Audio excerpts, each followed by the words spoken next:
Hey, it's Maddie. And it's Caressa. You're not watching the Disney Channel right now. You're listening to Dreadfully Twisted.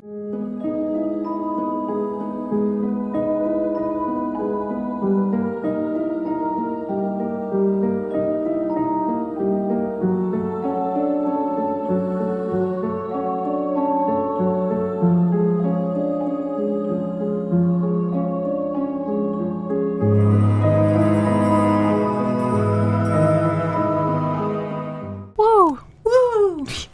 Dreadfully Twisted's Back again. Dreadfully Twisted's back.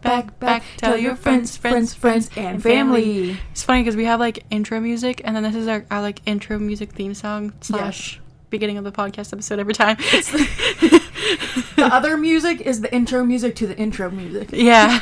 And then the intro music is our singing. Yes. Like the real intro Exactly. music. If that makes any sense. Wait, what was our old-timey thing again? I forget. Crap, I forget how it goes. We literally just did it like not like 40 minutes ago. Old-timey case. Something like that. It's an old-timey case. Something like that. I don't remember. I'll listen back and I'll figure it out. Yeah, we'll figure it out. I might just clip it again here. Yeah, perfect. There you go. So, clip it here. Pause for like a minute. You're like old because mine are old too. So Oh yeah, old-timey cases. Okay, resume. That's where I'll clip it. Okay, so today's cases are terrible. Yes. Okay, I just want to tell you guys right now that these cases are brutal. Okay, like these are toolbox killer type vibe with these cases. The second one is the worst. I mean, they're all absolutely terrible, but the second one really like shivered me timbers. Ooh. Yeah, they all shivered me timbers, but some of them just I almost didn't do it, and I was like, I feel like I just have to because everybody needs to know about this monster. Like, you need to know that this person actually exists. Yeah. Like, because that is terrifying. It is absolutely terrifying. And like the psychology behind it too is just like, how can somebody be like that? Exactly. Like how? And these all have one thing in common. These three cases. The last one is super short because there's little to nothing about this guy, but there is something because it was so long ago. Yeah. But I found something. So okay. I'm just gonna tell you the word that all these stories have in common. Werewolf. Huh? Werewolf. That's weird. I'm gonna tell you how I heard about this first case, and then I looked for more. But my dad's friend, we were at a concert one time, and I told him about the podcast. Yeah. And he told my dad and me about this first case that I'm gonna talk about, and I was like, oh my god, I'm gonna have to look that up. And then my dad was like, you should cover this soon. I was like, oh, I forgot about that. And then he sent me the link, and I was like, all right, I'm diving into this one. I gotta do my research for this because it's crazy. And I just want to tell you guys that this was Spain's first documented serial killer. That's crazy. Yeah. First documented serial killer in Spain. And it is about the werewolf of Allariz. Okay. Sounds like it would be like a cute little like fairy tale, but no, it's not going to be. No, definitely not. Okay, so let's dive in. Are you ready? Yeah. Okay. Buckled in. Yes. In 1853. Whoa! Yeah. I told you we're going far. I think that might be the oldest so far. Oh, there's one older than this, I think. Oh. Wait, let me see. Oh, yeah, it is, because it was the 1500s. But yeah, that's why there was nothing about that, because there was nothing back then to, like, record stuff. But, yeah. Yeah, this might be the oldest one so far. Honestly, I can't remember, but probably. In 1853, Manuel Blanco Roma Santa was tried for the murder of 17 people. He confessed to 9 of them, but declared himself not guilty because he was suffering from a curse that turned him into a wolf. Okay. Yeah. Sure. We'll go with that. Okay. Although this defense was rejected at trial, his death sentence was commuted to allow doctors to investigate the case. Thus, Manuel has become part of Spanish folklore as the werewolf of Allariz, or less commonly as the Tallow Man. And I'm not going to tell you right now why they call him that, but you'll figure it out. I'm going to tell you in a minute. I'm scared. It's terrifying. More than 150 years later, this case still haunts and baffles criminologists, I can't talk today. Psychologists. Thank you. I can't even talk. I couldn't talk either. No. Psychologists and historians. According to recent forensic theories, Manuel, who was named Manuela at the time of his birth, was raised as a girl until the age of 6. He was then known as Manuel. According to various accounts, he was of small stature, between 4 feet and 6 inches and 4 feet and 11 inches in height, blonde and tender looking. As an adult, he worked as a dressmaker and was married. He was widowed a year later, but was not suspected of having a hand in her death. Following the death of his wife in 1833, Blanco became a traveling salesman. Why did I pronounce that like that? Salesman. Initially in Escos, then eventually throughout Galicia and Portugal. Blanco was known to act as a guide for travelers crossing the mountains to go to Castile, Asturias, and Cantabria, which gave him further opportunities for trade. In 1844, Blanco was charged with the murder of Vicente Fernandez. I'm so sorry if these are hard to pronounce. Okay,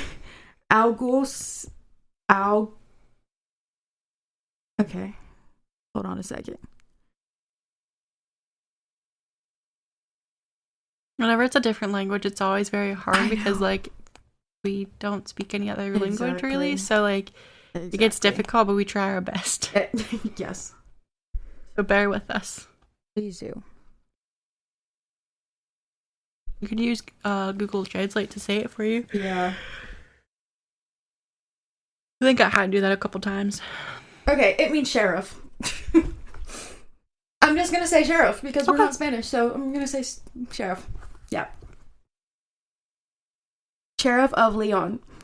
Fernandez was found dead after attempting to collect a debt of 600 real. I don't know what real is. I think it's their money that they use, probably. It is. I thought it was pesos. I don't know. Pesos might be Mexico, but Spain might be different. Yeah. Or maybe for the time period that was what they used as money, but then they changed it afterwards. Because like with us, I don't think we have not always used dollars. We've used like coins before. Yeah. But yeah, he was found dead, attempting to collect a debt of 600 real that Blanco owed to a supplier in Ponferrada for the purchase of merchandise. When he failed to appear, he was judged guilty by default and sentenced in absentia to 10 years imprisonment. Fleeing from the threat of imprisonment, Blanco lived in hiding for almost a year in an abandoned shelter in Ermita. He reappeared later in public with a false passport using the name Antonio Gomez, a native of Nogueira, Portugal, and lived in the small village of Rebordechal in the district of Vilar de Barrio for at least a year. Although he helped with the harvest, he also worked as a cook, a coir maker, and as a weaver, making yarn on a spinning wheel. Over the following years, several women and children who had hired Blanco as a guide began to disappear. Their disappearances were not noticed immediately as Blanco delivered letters to their families advising that they had arrived well at their destinations and were settling in. That reminds me of another case that we did. Which one? It was the Toolbox Killers, wasn't it? Was it? No, wait. There's another case that we covered. Oh, yeah, and they were writing the families. Yeah. I can't remember if it was one that you did or one that I did. It's gonna bother me. Oh, I want to know what I want to know which one that was. I'm trying to think. Because he was saying, like, he was pretending to be them and saying that they were okay and stuff. Yeah. And they weren't. I can't remember. Yeah. One of the cases we did. I'm gonna look back through some of my research real quick because it's gonna bother me, but we can keep going.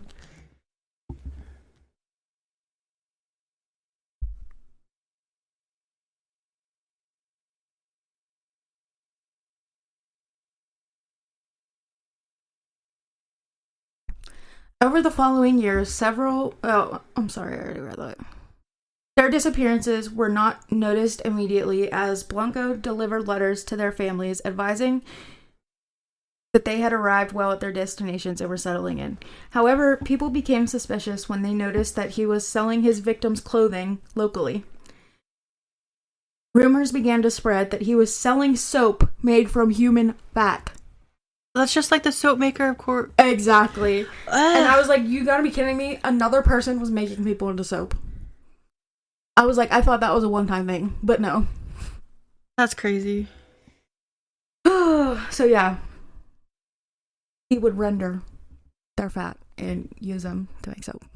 That's disgusting.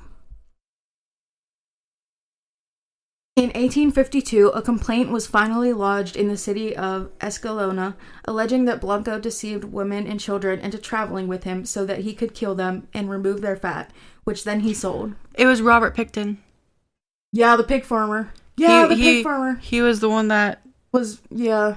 Yeah, it was that one, I think. Was sending. I'm pretty sure it was that one. Mm-hmm. I'm pretty sure it was too.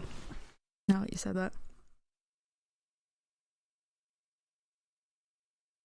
He was arrested in September 1852 in Nombela in the province of Toledo and brought to trial in Allariz in the area of Orense. In his defense, Blanco claimed that he was afflicted with lycanthropy. Blanco admitted to 13 murders, but in his defense he said that he had been cursed and had committed them after transforming into the wolf. Okay, this is a direct quote from this man, okay?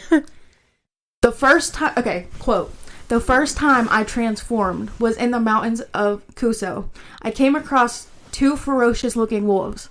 I suddenly fell to the ground and began to feel convulsions. I rolled over 3 times, and a few seconds later, I was a wolf.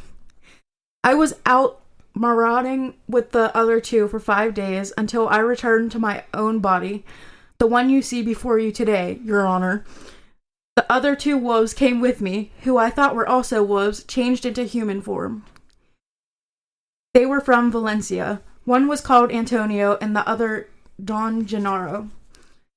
They too were cursed. We attacked and ate a number of people because we were hungry. End quote. Direct quote. And this from man Manuel Blanco really said Romasanta. This in court. Yes, he did. He sure did. How did they react? The prosecutor, Luciano Bastida Hernandez, asked Blanco to demonstrate the transformation for the court, to which he replied that the curse only lasted for 13 years, and that he was now cursed, as that time had expired the previous week. In October 1852... How convenient. Yeah, how convenient. In October 1852, Allariz doctors presented the court with a report on Blanco. Based heavily on phrenology, the reports... Why can't I say report? It's like the easiest Talking is word. hard. Oh my god. Okay, the report accused him of inventing his affliction. While noting that lycanthropy can be determined from a visceral examination in cranioscopia, the doctors found no causes or motives for his behavior. That's crazy. You can actually check for lycanthropy? Okay, then. Crazy. Human werewolves. Oh, God. I don't know. I don't know.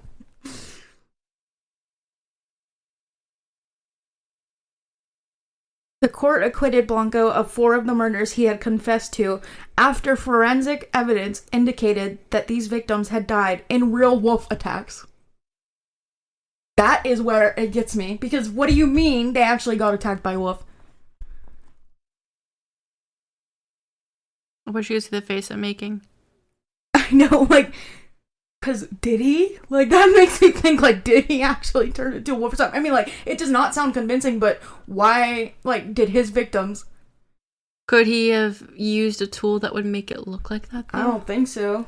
I mean, maybe back then you could have. I mean, I don't know. Maybe there was no way to check for that back then, but... Or maybe he killed them and then, like, I don't know. It's just crazy. It doesn't make any sense. We need answers. Answers.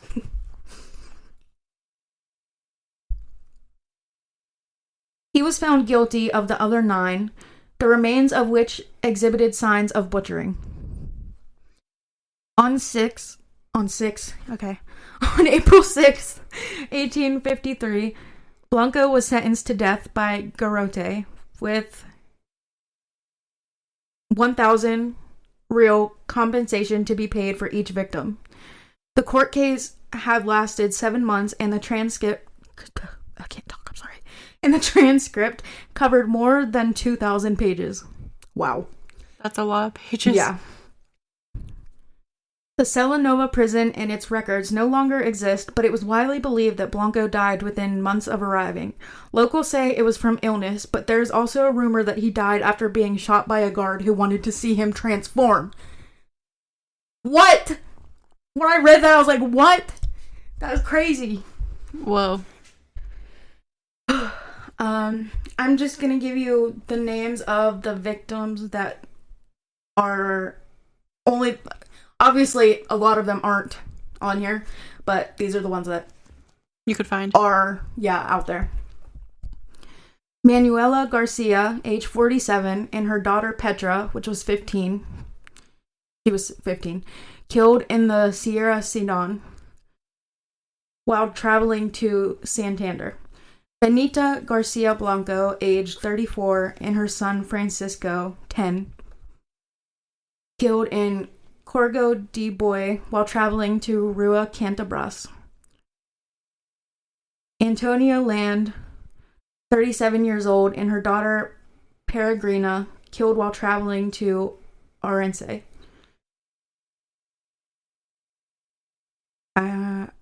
Josfa Garcia and her son Jose Pazos, he was 21 years old, and Maria Dolores, 12 years old. That's just crazy. And that's so sad. It's just crazy. I want to know about the ones that actually were confirmed to have died from wolf attacks. Like, I need more information on that. Like, that's what I want. I need a movie or something. Maybe there is. It might be. Okay, let's get this second one over with because he does not deserve the time, but of course it's the longest one, or maybe that one was, I'm not sure. Yeah, that one was the longest one, actually, the first one. Okay, this guy is disgusting. I can't stand him. This is the guy who reminds me of the Toolbox Killer. Ugh. Okay, this is about the Werewolf Butcher.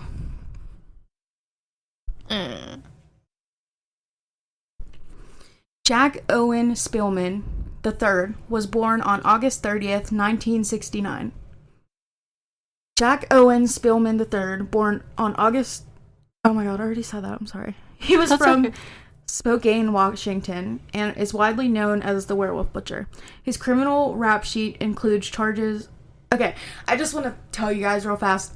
this case is very sexually motivated, so if you want to skip this one, it does involve trigger warning for rape.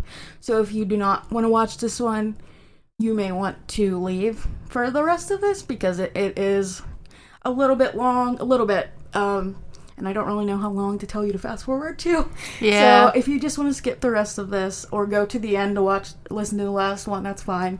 The last one is super short, like 4 lines, like super short. But, 4 lines. Yeah. So if you do end up leaving, we love you and we will see you next episode. But if you are still here, we shall continue.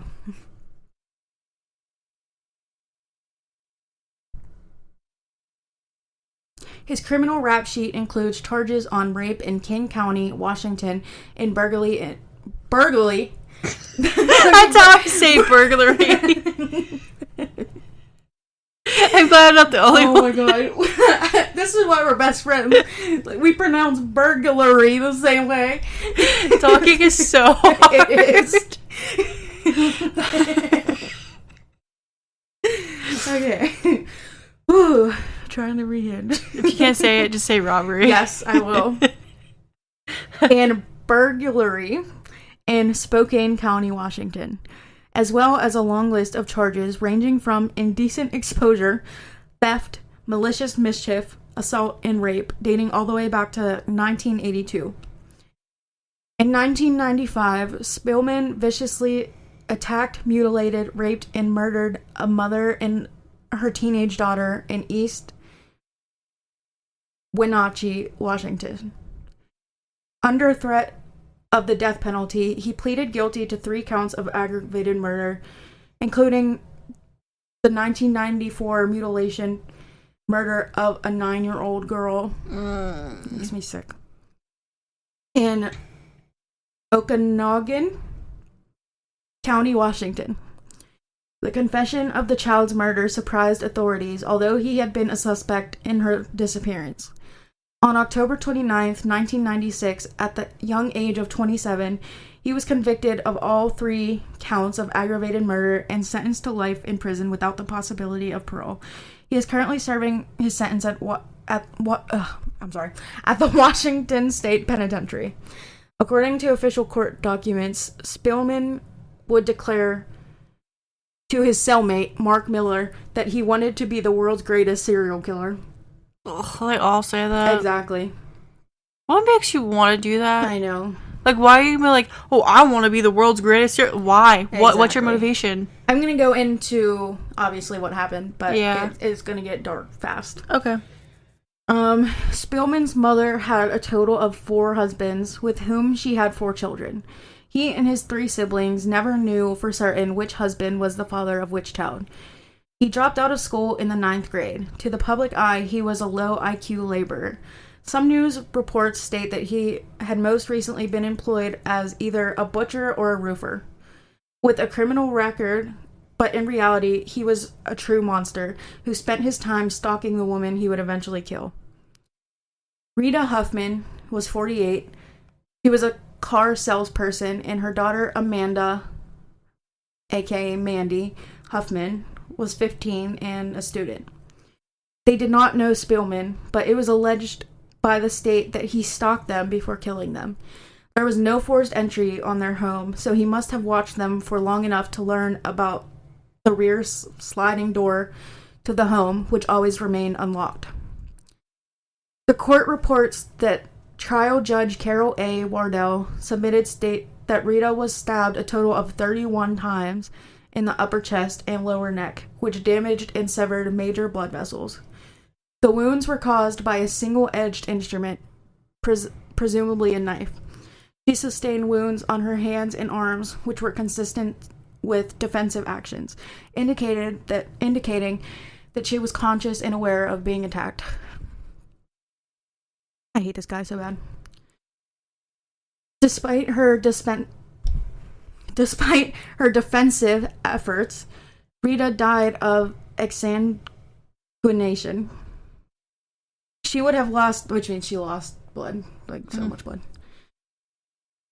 she would have lost consciousness rather quickly as a result of the multiple stab wounds. Her body was found on a couch in the family room. And this is when it gets really graphic and disgusting, and this is what reminds me of the Toolbox Killer, and it makes me want to throw up. Okay.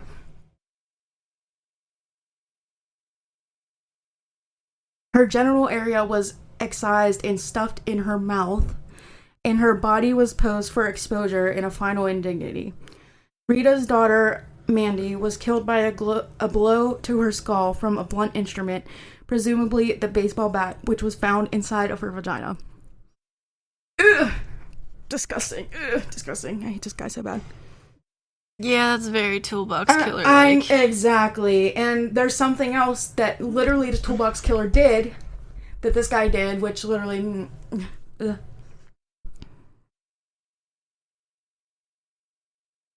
He cut and placed... Wait, I'm sorry. Yeah, he cut and placed skin from her genitalia on her face. Ugh. Her body was found in her mother's bed with her mother's eviscerated breasts near her. That is what the Toolbox Killer did.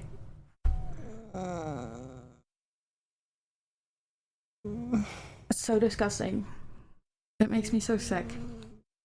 Ugh. I know.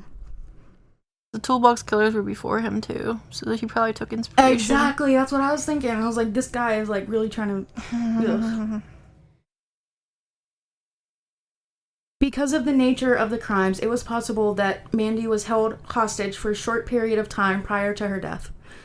Although the evisceration and various injuries sustained from sexual mutilation were not inflicted prior to death, the details were included in the court report because Spillman had discussed with various former cellmates that he wanted to commit the same type of mutilation murders. This provided the court investigators with deeper insight into the nature and degree of his premeditation. When detectives checked the incident reports from the night of the double murder, they discovered that Jack Owen Spillman had been arrested in the small hours of the morning, not far from the scene on suspicion of burglary. Yeah, you said it. Yay! I did it. Upon a search of the area, they turned up a bloody knife which was matched to one of the victims. A witness also noted seeing his truck near the crime scene around 11:30 the night of the murders. Since police initially had no concrete evidence tying Spillman to the crimes, they released him from custody and kept him under surveillance for nearly a week after the slayings. What is literally wrong with you?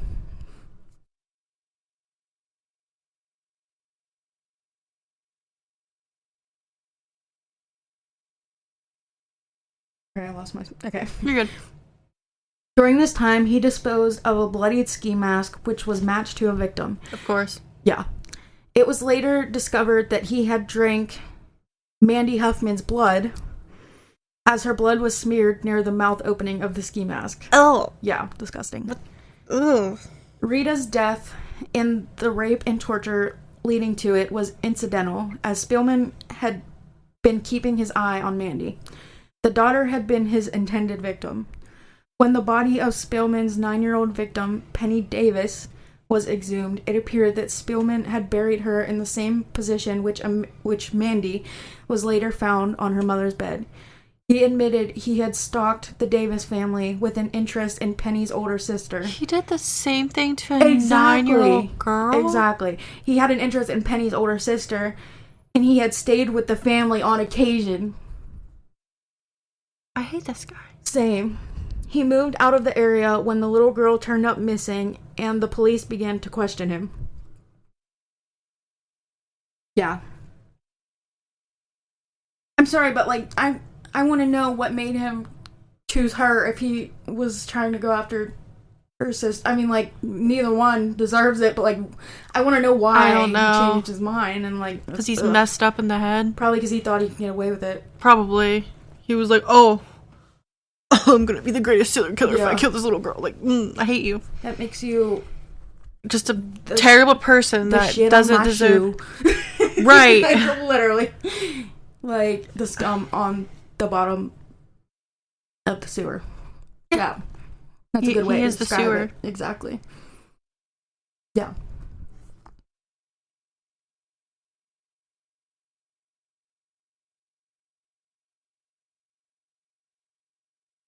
Jack Spielman had studied forensics and other serial killers in an effort to learn how to avoid being caught. And that also is what made me think, like, he probably took notes from the Toolbox Killer because of the severity of what he did. Like, can you just see my eye roll when you first said that? I was like, of course. Of course. We knew that. Seen that from a mile away. Red flag. Red flag, red flag, red flag. He often described to his cellmates the precautions he would take against leaving clues.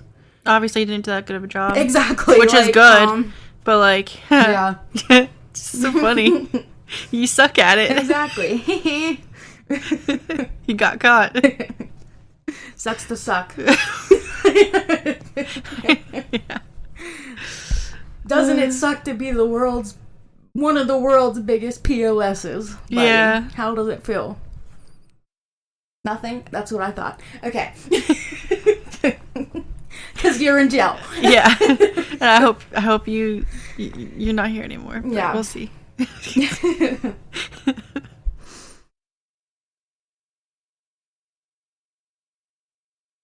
He believed himself to be a real werewolf. And oh wait, I forgot to say this, but he had like a super fascination with wolves. And that is like why I'm assuming that he thought he was a werewolf. And that's why he drank. Yeah, and there is also an episode of Evil Lives Here. That show is very traumatizing sometimes, but it is very good. There was an episode about someone who lived with John Wayne Gacy. Insane. That episode was insane. You guys gotta watch. You gotta watch that show one day. Mm-hmm. I'll send it to you. I can't remember what it's on right now, but yeah, there's an episode of it about this guy. And one of his family members, I think it is, went on and was talking about him and about his fascination with wolves and stuff, and about how I'll get to it. Okay.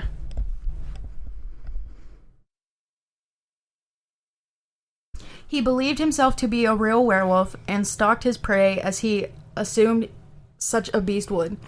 He fantasized about torturing women and expressed his urge to cut the heart out of his victim in order to consume it. What? What is wrong with you? What is literally wrong with you?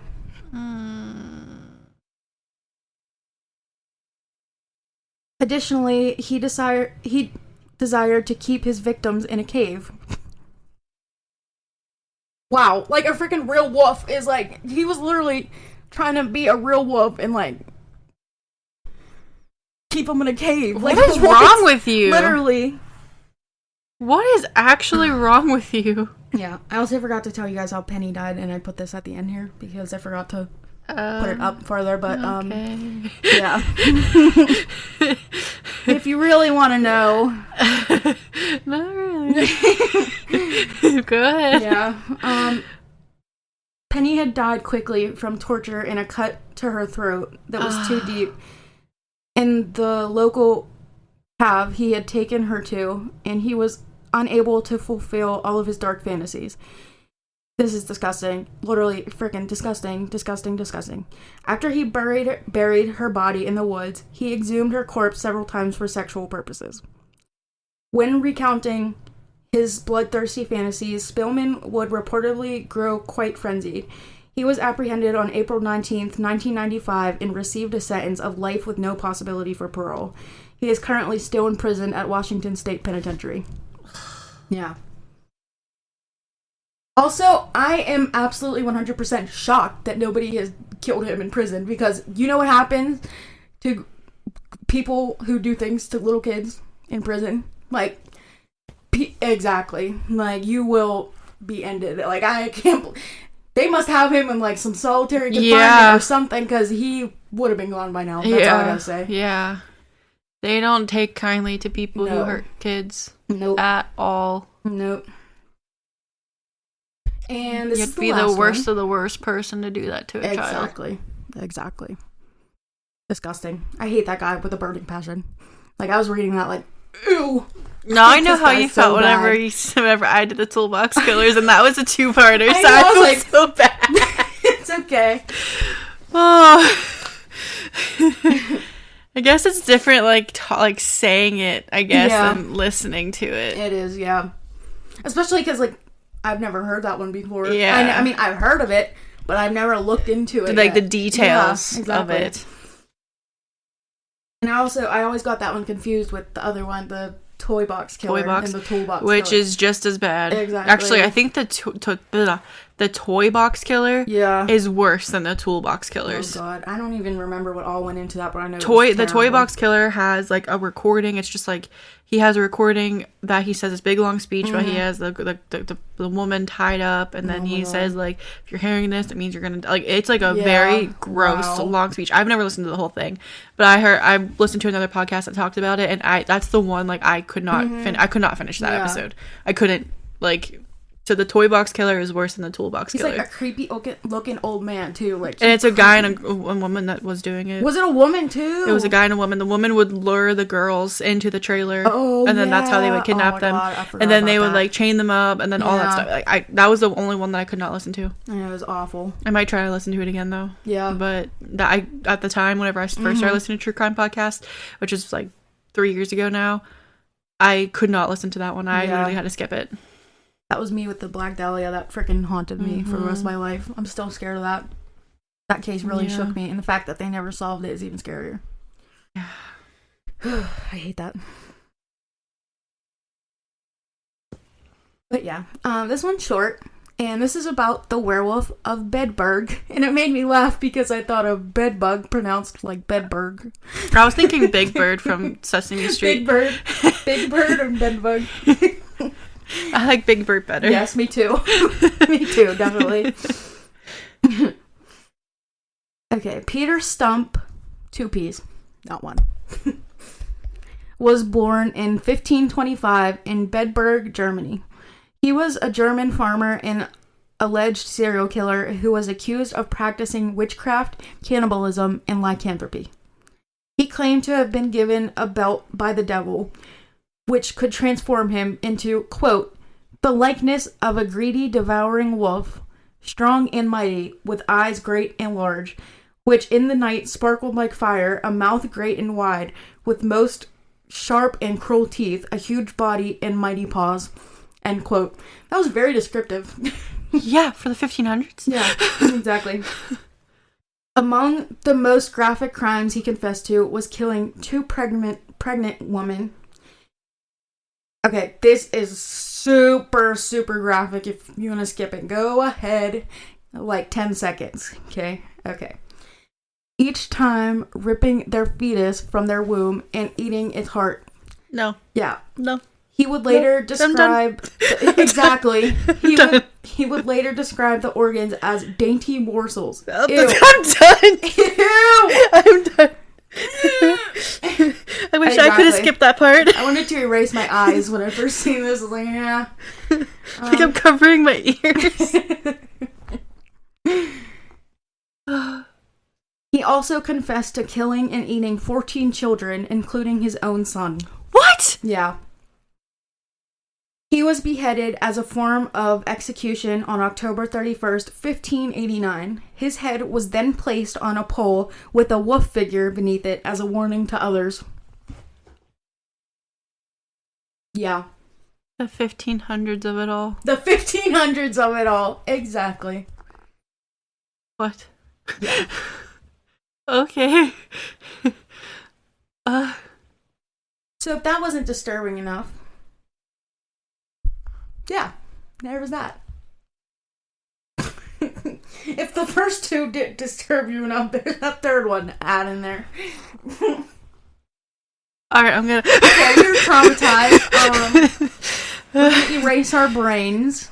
Oh yeah, we should have definitely did yours first. Yeah, you should have. It's okay. You could play Minecraft. Oh, I can't do that tonight. I have to get up early tomorrow. Darn. Yeah. Play something on your phone. Watch a cartoon or something while you go to bed. Supernatural. Yeah, there you go. Oh, God. I don't even know how to end at that point. Yeah. I'm just going to jump right into it. Yes. If you would like to go to our social medias, please go to Facebook, Instagram, and TikTok at Dreadfully Twisted Podcast, right? Dreadfully Twisted Podcast. If you want to send us your stories, paranormal or true crime, you can email us at dreadfullytwistedpodcast@gmail.com, or you can go on our Facebook discussion group, which is Dreadfully Twisted Podcast Discussion Group, or you can go to our Reddit page, r/Dreadfully Twisted Pod. You can listen anywhere you listen to podcasts. Please like, subscribe, rate, follow, like, all that stuff on each episode. And send to your friends, please. Yeah. And family. And if you do rate us, please give us 5 stars. 5 stars. 5 stars. Don't rate us on this episode, though. Rate us on how we are, not how these people are. Exactly. So don't rate us on these terrible people we talk about. Rate us. Yeah, rate how we tell the story, not on how they are. Because these guys get a 0 out of a million, out of negative a million, out of negatives. Yeah. Whatever.